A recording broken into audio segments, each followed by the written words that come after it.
But our good friend Paulina Luna got in here on Patrick Bet David's podcast. I want two things. I want her talking about Trump not being controlled, and I want her talking about our good friend Charlie Kirk before we end this out. So a lot of people have been saying things, Candace Owens, like that Donald Trump is bought and paid for by Israel. Okay, so Anna Paulina Luna went on Patrick Bet David's podcast and said, oh, by the way, if you guys want to see me on the PPD podcast, we're in talks about it right now. So you guys should at him and say you want to see me on there, because let me get on there for 3 hours and let me tell some of the stuff that I know about some of this mess. All right, this is Anna Paulina talking about the president. Let's go. I just got this sent to me. I'll read it. This actually was just posted in regards to Eric Cortellessa, who's a Time magazine reporter. He said, during my latest interview with President Trump, he made clear to Netanyahu the consequences if he capitulates to extremists in his coalition and moves to annex the West Bank. Israel would lose all of its support from the United States if that happened. So President Trump, a lot of people have tried to say that he's controlled, and he is not. And when people do that, that is such a cop-out response, because, well, look at what he's doing.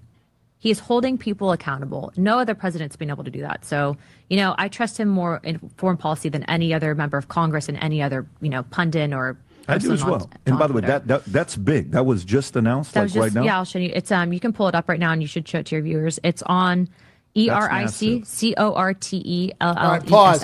If you agree with Anna and you stand with President Trump, let's get those flags going, because that's me. That's where I'm at. I love it. I think it's great. Do we have her talking about insider trading? Really quick, we got 5 minutes. I think we got time to do both. All right, hang on here. I got rid of everything but the ones you wanted. So hang on. Okay. Well, all right. Well, what's the next one I wanted besides Charlie? The Charlie. Okay, you said that's fine. Two. You said let's Charlie. Let's play Charlie. Let's play Charlie. All right, this was her talking about the investigation, Charlie Kirk, and basically some people need to shut their mouths is basically what's being said here. And if you agree with that, let's keep those American flags going in the chat. All right, play it. A lot of people are still curious to know what happened with Charlie. Yeah, I think that in the trial, I think it's going to be publicly televised. That's what I'm hearing. I think the evidence will come out then. I think that they should release, after the trial's over, all the evidence, because at least what I found in the assassination of Kennedy, King, and RFK, the evidence speaks for itself, and then people can decide. But, I'm skeptical to weigh in because I just don't know all the facts yet. But what I will also say is that the family has, to my knowledge, not been able to say anything yet either, because they're worried that the defense might use it in their case to try to plead innocence. And so almost like exactly what we said, that, in the real world, when we talk about actual cases and things like this, you can't talk about it when you want justice. Last but not least, this is Anna talking about insider trading in stocks. She admits that she does not have any stocks of any kind, which is how you should do it.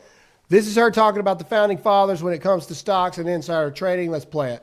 That gives Congress such a bad reputation. If you wanted to know why the American people hate Congress so much, it's like, look no further than insider trading. Banning insider trading for members of Congress is one of the most bipartisan, popular issues in this country. And yet, when I informed the leadership that I was going to be doing, and actually did a press conference, I said, hey, I will give you to the end of September, which ironically enough, we're not in, there's a shutdown right now, so I couldn't bring it. But when we get back, we will be pushing for it. But I told them I'm going to do it at the end of this month. They basically, in a group chat with me and Representative Burchett, someone said, you're forcing your colleagues to take a bad vote, and some people use this to pay for their kids' college education, and you're going to cost us the midterm elections, and this could hurt the republic. This is a conservative saying this. We're going to call them that. So, but all that to say that, for me specifically, when you're hearing that, and I'm like, what are you talking about? The founding fathers did not have stock portfolios. And by the way, they weren't schlepping it to Washington, D.C., and they weren't going to be there the entire time. This is not a long-term goal for them, but what it's become is it's evolved into this like nasty machine where people do this full time and they have no issues insider trading and all that. I was like, I'm saving the republic. I'm not breaking it. What are you talking about? If you have, you know, these invested portfolios that are going into the defense industry or the pharmaceutical industry, how do you ever be expected to advocate for those people, right? So this gets into, you know, do we need campaign?